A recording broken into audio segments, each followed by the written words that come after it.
Good evening and thank you for joining us.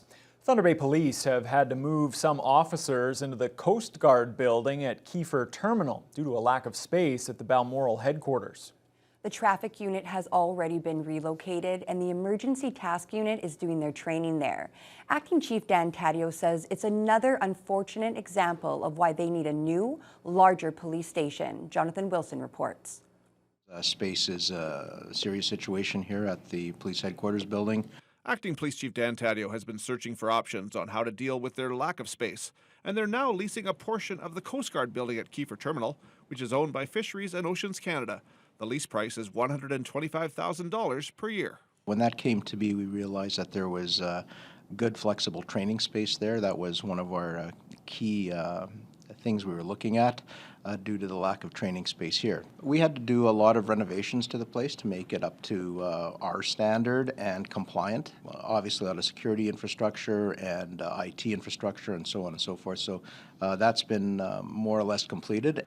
The Emergency Task Unit is using the building for training purposes, and the Traffic Unit officers were relocated there after the Cybercrime Unit needed their space at the Balmoral station. Our traffic is based out of there. We have space now that they can do proper reconstruction diagrams and the processes they're involved in, especially wintertime when motor vehicle collisions increase. Taddeo points out they already had other units working in satellite offices, such as the court officers all being located in the city courthouse, and their forensic staff working at the OPP Forensics building on Walsh Street. But Taddeo admits having units around the city does impact the police force's overall efficiency. You can't be as spread out as we are right now and still say that our communication is optimal or our efficiencies are optimal. There's other costs that come associated with it. Necessity of having vehicles just for transportation back and forth, like I mentioned, is just one example.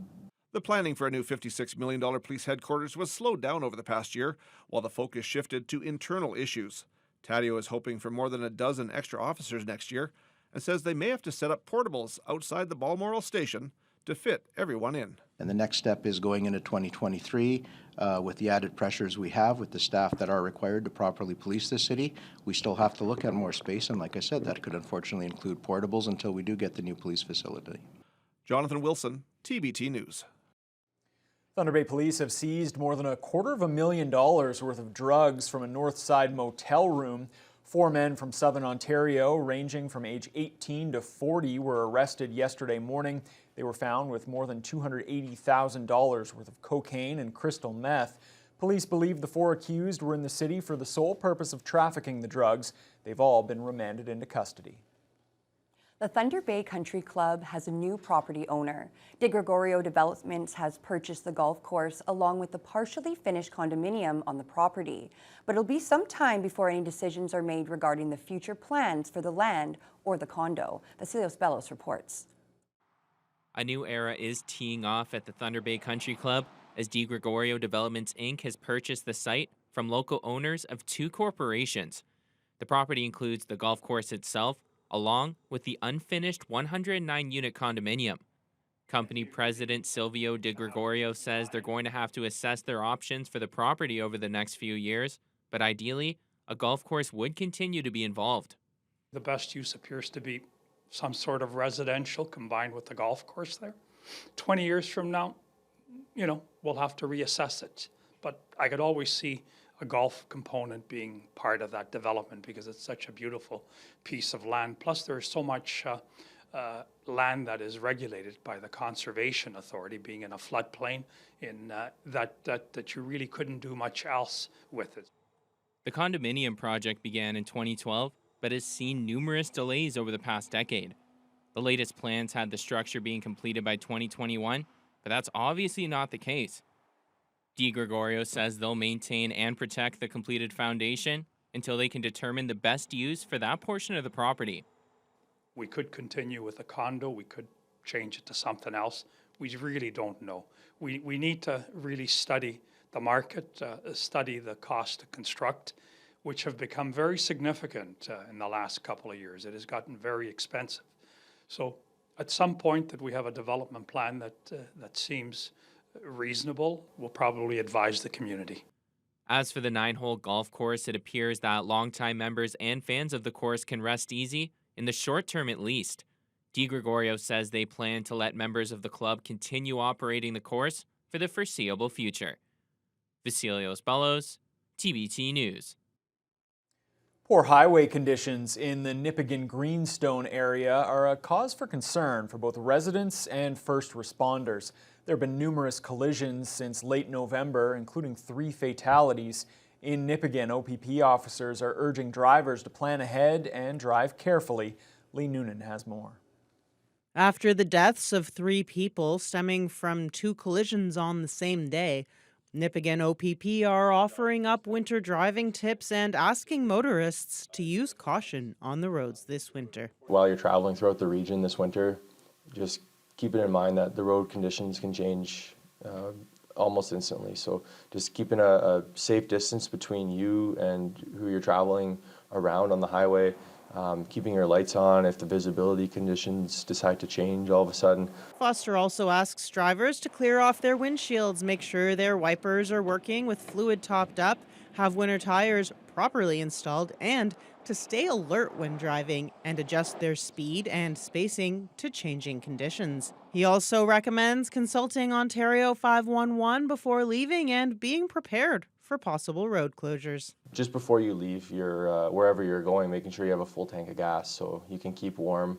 Another tip would be to have an emergency kit, so to speak, in your vehicle, a warm blanket, some snacks, some water. With the highway cutting right through municipalities like Nipigon, Mayor Suzanne Kuko says the frequent highway closures have a ripple effect on the community. It's hard for anyone to get around. It's hard for obviously the restaurants and any of the businesses that are looking for expecting deliveries, medicine, things like that. It's really difficult, obviously, and as well, you know, the other day we the school buses couldn't get to the kids, so the school had to be canceled. When you got three guys in the back waiting to work, and no parts come in, and I don't blame the transport. I just blame Mother Nature. We're losing business because of that. More often than not, when we try and get down to Thunder Bay, there's road closures. There's always big transports out on the side. Many of us have medical appointments. So it gets very complicated to get there. We've been stranded a few times. It does affect you when that's happening, but it's really, it's more the concern for the people who have been involved in the accident and the others that are really trapped out there and waiting. Despite all the stress, staff at Ducky's Diner on Highway 1117 say they've seen a strong community spirit when people have had to hole up in the restaurant to wait out a closure. Everyone's drinking coffee, trying to stay awake. Everyone's communicating with each other, asking where they're going, where they're coming from, what they've experienced so far. Everyone has their own little stories of what they've seen and experienced on the highways. Lee Noonan, TBT News. The battle over a bill that would give the mayors of Toronto and Ottawa stronger powers appears to be heating up. More than a dozen Toronto City Councillors have signed an open letter to the Premier expressing their concern. Siobhan Morris has the story, including the response from the Premier. The day before it's expected to become law, the Premier is defending controversial Bill 39. Well, it's about expediting, making a decision. The legislation gives powers to the mayors of Toronto and Ottawa to approve bylaws that fit provincial priorities with as little as 1/3 support. 15 Toronto City Councillors have asked for more time for input. Ottawa's mayor has said he doesn't want this kind of power, muscle that one professor calls strange. Getting powers that no other government has that in a lot of ways are very kind of go against democracy, go against accountability, go against the sort of norms of elected government. The Premier dismisses any suggestion the bill is undemocratic. Having a councillor that scrapes in with 3,000 votes and has the same voting power as the mayor, that's what's trampling on democracy. At the end of his news conference, Premier Doug Ford launched into an attack on the top elected official in Mississauga on the housing file. I know we have a few mayors that, don't want to play in the sandbox, and one being Mayor Crombie, and I don't know what her issue is. Crombie has raised concerns about the city losing out on development fees cut by the province to incentivize home construction. Ford objected to a postcard highlighting changes made by his government sent to Mississauga homes last week. We want to work collaboratively, cooperatively with you, but we need to get on board and start moving forward and stop the whining and complaining that I hear day in and day out. In a statement, Bonnie Crombie writes, "I'm not whining. I'm simply doing my job as mayor to stand up for our residents and taxpayers, and that legislation will force Mississauga to put the brakes on growth plans due to lack of funding or raise taxes by up to 10% a year for the next decade." The opposition calls the attack on Crombie counterproductive. If you want to work with cities in this province, if you actually want to deal with the big problems we have around housing, that you should be trying to work with people, not insulting them. MPPs are expected to vote on Bill 39 just before they begin their Christmas break. That was CTV's Siobhan Morris reporting. Well, yesterday was the anniversary of the École Polytechnique massacre. Members of several local unions gathered for a memorial vigil last night in memory of the 14 women who were killed at the Montreal school 33 years ago. Jessa Clement was there. December 6th was National Day of Remembrance and Action on Violence Against Women, and local unions wanted to honor that day by holding a vigil for the 14 young women from École Polytechnique who were killed by a gunman in 1989 simply because they were women. Over 30 union and community members attended the vigil, with many speaking about the impact the event had on them. Labor Council Secretary Sandra Snyder says the tragedy hit close to home.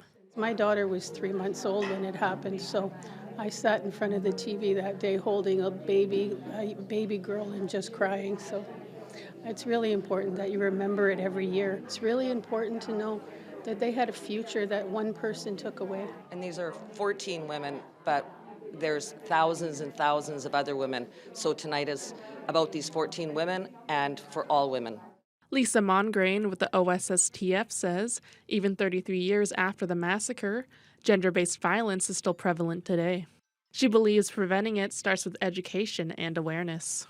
Educating our young men and our young boys as adults, as educators, as parents, to teach a healthier masculinity, that it's okay to not be okay, that it's okay to show emotion, that it's okay to not be gender specific. And I believe that it starts with us here tonight, and it's everybody's responsibility to take action. The group also learned about the Violence at Home signal, which is a hand signal that lets people know there's an issue at home and the person needs help. Susan Rubnik, recording secretary for Unifor Local 229, demonstrates the silent signal. And that's holding your hand up, tuck your palm in, and cover that palm. You can do it discreetly, you can do it behind your back in a chat while you're talking to your friends, and it lets people know that you're looking for help or that there's an issue at home. Rubnik and Mongrain add that their unions have services and resources for those looking for help. Jessa Clement, TBT News. An entrepreneur from Fort William First Nation is one of 28 Indigenous business owners in Ontario getting a big boost from Hydro One. The utility announced the recipients of its Indigenous Entrepreneurship Grants today. Fort William's Brian Ludwigson is the founder and CEO of Mamagin Environmental and Relations, which focuses on water sampling and wildlife management. Ludwigson says he plans to use the $7,500 grant from Hydro One to build his marketing presence and familiarize the community with his business. Now, hopefully, we'll be able to have a platform, a website where industry and other clients can come to and look at the services that we provide, and ultimately, start to grow our business a little bit wider. What he did was write an application about the growth of his business and what he intended to do with the funding. Really stood out to the jury and really wanted to invest in the overall success of his company. Ludwigson says he aims to become the leading Indigenous environmental service in the Northwest. Well, Fiona, turning to weather now, I've tried to have a better attitude about the cold and winter this year, but it was pretty frigid out there today. That's an appropriate F word for the day, frigid. There were others. There are others, but we're going to stick with frigid. I think that's a good one. We started out with a low of -18 and wind chills hovering around -27. Warmed up a whole 4 degrees to -14, wind chills around -20, and that's with winds fairly consistent most of the day, 13 to 20 kilometers per hour, although there was a period around noon where it did kick up to 30 kilometers per hour from the west northwest, and that's with some clearing skies. So at least there was some sunshine peeking through. Now, if we take a look what's going on throughout the region in Fort Frances, actually clear skies through most of the region, including Fort Frances, but they actually started the day 7 a.m. with a wind chill of -39. Now, because winds have been light, they haven't warmed up a whole lot today. They're currently at -22, but the wind chill only feels like -24, so it's not as extreme. Now, as we head up to the northwest into Red Lake, they had that same frigid start to the day of -39 wind chills, but they haven't recovered. It's a little bit more windy. At this hour at -23, the wind chill feels like -30, and that's about as warm as it's gotten. Wind chills haven't even gotten into the -20s today in this portion of the region. Now, as we head further west, we're at -23 in Sioux Lookout, -27 in Armstrong, -22 in Greenstone.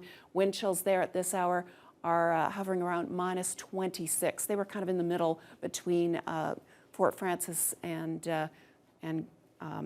Red Lake for the wind chill conditions. Marathon currently at -18, and the hot spot in the region, Sault Ste. Marie, -2. In fact, most of the day they have hovered either just slightly above or slightly below the freezing mark. They've had some blowing snow in the last few hours.